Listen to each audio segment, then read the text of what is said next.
In the previous lecture, I showed you how to pass down data to a component. Once the data has been passed down, the child component can use the data in expressions, directives, and methods. However, there are some limitations you should be aware of, specifically on how you update the data. Before we review the limitations, let's pass the age onto the greeting component too. Inside the app component, we're going to pass on the age to the greeting component. It'll be the same as before. We'll bind an attribute called ageSet to the age data property. Inside the greeting component file, we'll add the props property and accept the age property. The next step is to use the age. Right after the first paragraph element, we'll add another one with the following message. You must be 25 years or older to view this message. For the first paragraph, we'll add the VIF directive. The condition will be age greater than 25.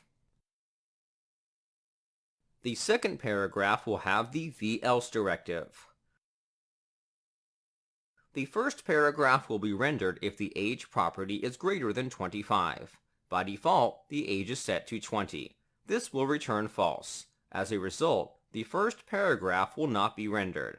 The second paragraph should render since it has the VELSE directive.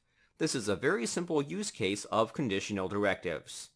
This will always display the second message because we have no way to change the age in the application. Let's add a button that will do just that. Inside the app component, we'll add a button below the heading. We're going to listen for the click event and increment the age whenever the button is clicked.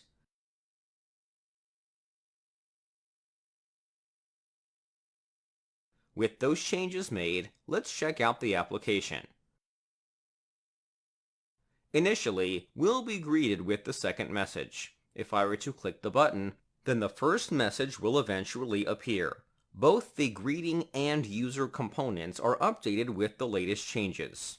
This works fine. We don't need to make any adjustments to either component since the change is occurring in the parent component. However, you may want to change the data directly inside the child component. Let's try moving the button from the parent component to one of the children components. Back in the editor, we'll cut the button and place it directly inside the user component.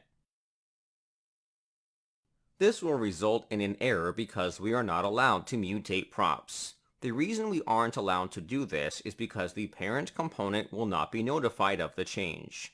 The changes will not be reflected in other components too. Another downside to updating a prop in a child component is not being able to hold on to those changes. If the parent component updates the age, those changes will override the changes in the child component. The parent component has priority over changes to its data.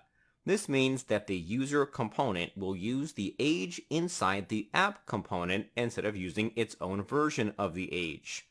This is a problem as you may want to make changes to data inside children components, but have those changes reflected in all components.